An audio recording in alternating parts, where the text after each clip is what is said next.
Hello everybody and welcome to Aaron Productions Panel Basic Series. These videos are meant for new panel owners and building owners. Let's go on with this video.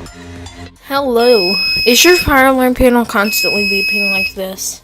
First of all, what you want to do is acknowledge it. And if this happens, that means that you have a system trouble.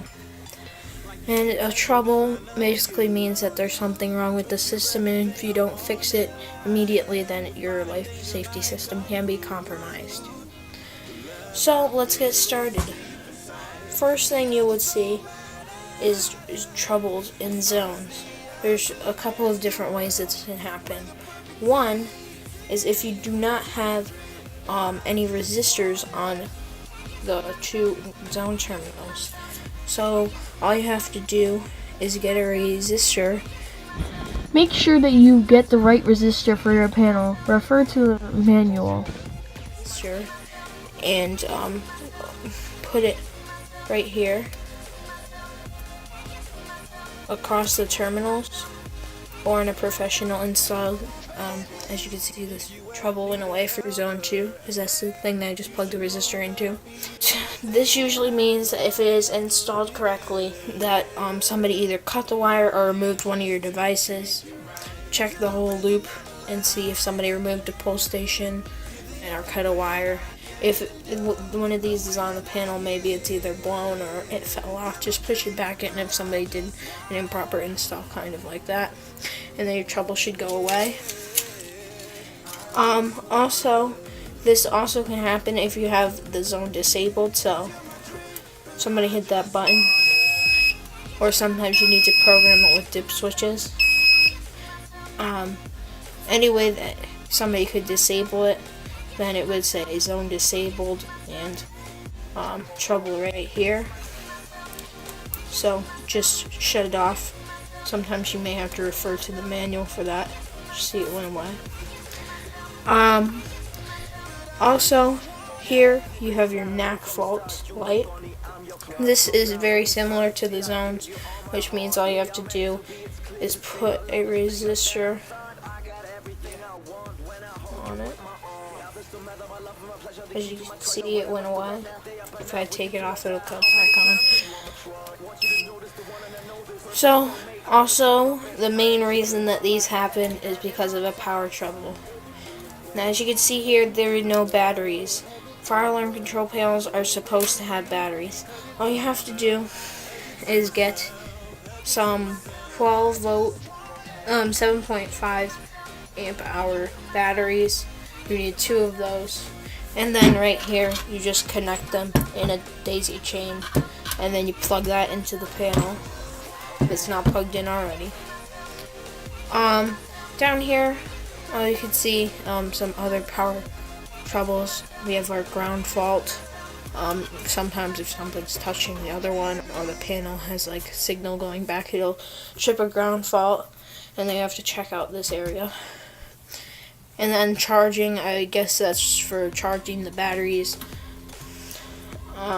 This is with the most basic panel that you could get. So this part of the video is really meant for panel starters. But the battery could be used for any type of panel, and all these troubles. Just sometimes you have to read a screen. Now also, if you have a water flow switch or something, then you could get a supervisory.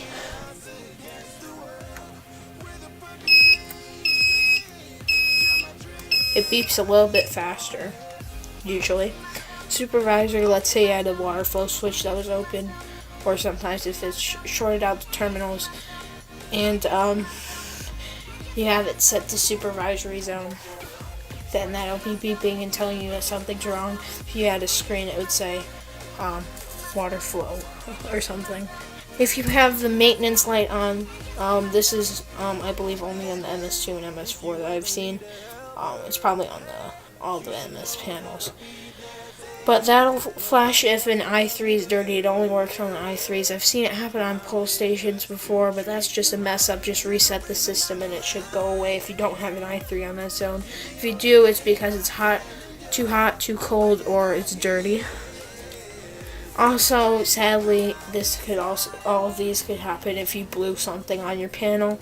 If you blew something on your panel, just make sure that you go every way to try and fix it before you just throw out your panel. So, let's say you had a Knack Fault. Go and check all your wires and make sure there's a resistor on there before you throw away your panel and say it's broken. So yeah, you guys also may have something called an annunciator, which we'll go check out in a second. So right here is an annunciator. They come in a bunch of different types. This one is made by Notifier and it's an AN980. So first thing you need to do is buy a key for it if you don't have one. It's bad to have the key in it, by the way, because somebody could just mess with your system or do a fire drill or something without your approval. So always have the key somewhere besides the annunciator. So in case you don't have a key, just look at the brand of your thing and then look it up on eBay or Amazon or something. This has an NI because it's Notifier. Firelight has the little Firelight logo on it. And the B key for simplex, which you probably would have because most systems are simplex. So right here you can see we have all of our lights opposed to just having lights. We also have a screen here, so if it's trouble, it wouldn't say it doesn't have a Knack Fault light or a zone light that could show a trouble. So that means it'll be displayed on the screen, and it might say if you have an addressable system, main pull station trouble. So to silence it, all you have to do is turn it. If you can't access the panel, then this is a good option. You just have to hit the silence, or you could hit the acknowledge button. Usually you should hit the acknowledge button. Here you have all your buttons, of course, and reset the system after you fix it. Take out the key. Oops, mine's a little stuck. And then you should be good after you fix the problem. So yeah guys, I hope you enjoyed this video and I hope it was helpful to building owners and other people and your panel owners. So this is basically how to stop your panel from beeping or troubles. If you do have a trouble, immediately call your service provider or sometimes your monitoring company and say that we have a trouble and we need to know how to fix it, and they'll come and send a guy out or something. There's billions, thousands of them out there, so it shouldn't be hard to find one in your local area that can fix this. I really recommend Simplex or Tyco to do your fire alarm fixings because they're really good with simplex panels, which most of you would probably have if you're running a business. So yeah guys, that's gonna be it for this video guys. Peace out. My dream, and I just want it.